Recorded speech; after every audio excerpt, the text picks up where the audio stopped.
Ngumzi wakiwa kwenye jambo lao. Yani unajua kuna zile mechi ambazo tuko kwenye jambo letu. Simba Day, sijui wananchi, michuano ya kimataifa. Simba ni watu ambao wanahamasika sana kuhusiana na timu yao, hasa pale ambapo wanaitwa uwanjani. Ndio. Ukifuatilia miaka ya nyuma, miaka kama 5-6 nyuma, wakati wanaanzisha zile kampeni za Woinda, utakumbuka jinsi ambavyo walikuwa wanaujaza sana uwanja.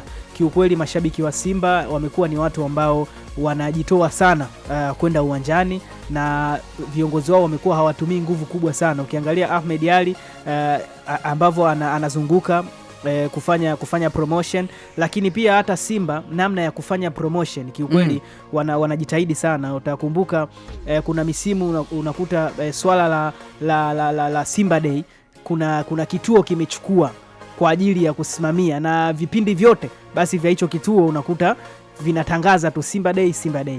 Kwa hata issue ya promotion kiukweli wamekuwa wakijitahidi, na hata msimu uliopita mwaka jana 2024 tamasha la Simba Day walifanya sold out ya ticket, ilikuwa ni siku 4 kabla nakumbuka. Kwa maana yake hata Ahmed Ally anajua sana kuzifanya zile hamasa creativity yake ni kubwa, ana ubunifu mkubwa. Yeye ndo ambaye alianza ile style ya kuja na kispika cha Ahmed Ally.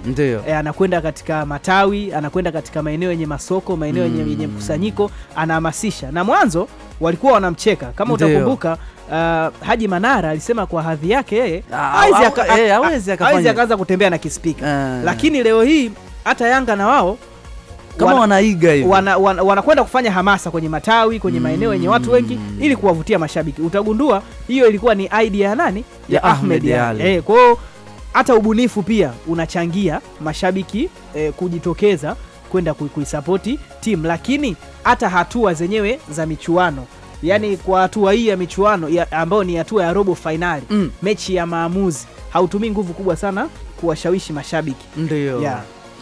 Bana, sawa, dakika ni 7 ndizo ambazo zimesalia kabla ya kufika saa 12 dakika 55. Mara hii ni shilingi 100,000 ambayo inakwenda kutoka kwa watu 30 tofauti.